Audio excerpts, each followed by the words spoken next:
दोस्तों कभी कभी ऐसा लगता है कि काश किसी स्टूडेंट के कष्ट को पीड़ा को कोई दूसरा समझ पाता। एक स्टूडेंट के जीवन में इतना संघर्ष और इतना कष्ट होता है कि अगर किसी नॉर्मल इंसान के साथ में ऐसा हो जाए तो वो पूरा दिन रोता रहेगा। आप सोच नहीं सकते किन परिस्थितियों में रहकर एक स्टूडेंट तैयारी करता है। किसी की माँ बीमार है, किसी के घर में कोई पैसा कमाने वाला नहीं है, तीन तीन बहनें हैं, किसी के यहाँ दो वक्त का खाना नहीं बन पाता है और किसी के पास में रहने के लिए घर नहीं है, किसी के पिताजी नहीं है। तो आप समझो कि इतने संघर्षों के बाद केवल एक ही उम्मीद पर वो बच्चा पढ़ता रहता है कि काश शायद मैं अपनी पढ़ाई से अपने घर की गरीबी मिटा दूं, अपनी माँ का इलाज करवा पाऊं। इस चीज को कोई दूसरा नहीं समझ सकता। इस चीज को समझ वही सकता है जो जीवन में कभी इस दौर से गुजरा हो।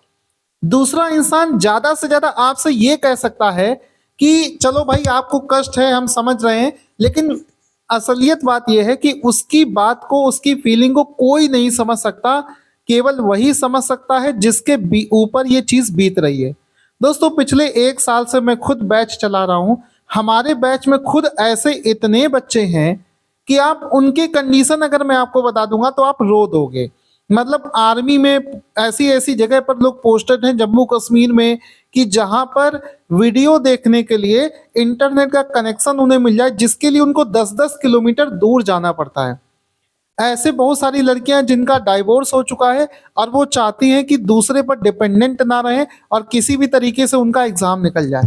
पूरा एक साल जीवन का उन्होंने अपने लिए दिया और आखिरी में हुआ क्या कि कुछ ऐसे वीडियोस सर्कुलेट हुए हैं जिसमें कि साफ साफ देखा जा सकता है कि पेपर लीक जैसी कोई वारदात वहां पर हुई है। कुछ ना कुछ तो हुआ है कि बच्चे सेंटर से बाहर निकलकर चर्चा कर रहे हैं कि सर पेपर फटा हुआ था, पहले से उसका रिबन कटा हुआ था। तो अगर ऐसा कुछ होता है तो एक स्टूडेंट के ऊपर कितना बुरा बीता आप सोच नहीं सकते। वो अंदर से बिल्कुल टूटकर बिखर जाता है। जो स्टूडेंट पूरे साल मेहनत कर रहा है और जिसके पास में पहले से पेपर पहुंच जाएगा तो सीधी सी बात है कि वो कट ऑफ को बहुत ऊपर ले जाएगा, और जो बेचारा ईमानदारी से मेहनत कर रहा है वो फिर पीछे रह जाएगा। तो इस केस में जो भी है, देखो साफ साफ लग रहा है कि स्क्रीनशॉट वायरल हुए हैं, पेपर होने से पहले पेपर बाहर आ चुका है। तो यहाँ पर वैसे तो यूपी गवर्नमेंट इन मामलों में बहुत ज़्यादा स्ट्रिक्ट है और उसने पहले भी स्ट्रिक्ट एक्शन लिए हैं, लेकिन अगर इस मामले की, क्योंकि 10 लाख से ज़्यादा फॉर्म भरे गए हैं, कोई हंसी खेल नहीं है, इस मामले की पूरी तरीके से जांच होनी चाहिए। इस मामले में जो भी ऐसा दोषी पाया जाता है उसको सजा दी जानी चाहिए।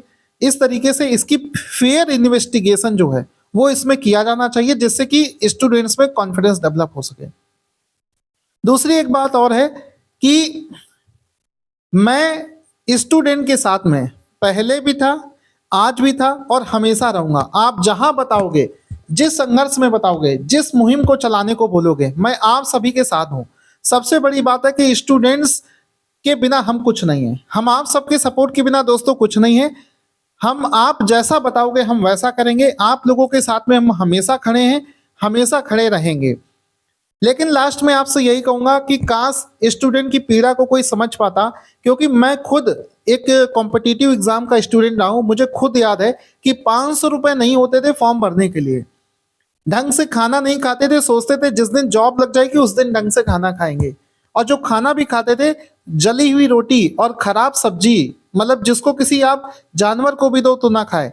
केवल किस वजह से, केवल एक सोच के साथ में खाते थे कि संघर्ष करेंगे तो आगे बढ़ेंगे, अगर संघर्ष नहीं करेंगे तो आगे कैसे बढ़ेंगे। लेकिन ऐसा कौन सा संघर्ष है कि वो संघर्ष ही चलता जा रहा है, उसका कोई अंत नहीं दिख रहा है। तो ये चीजें गलत हैं।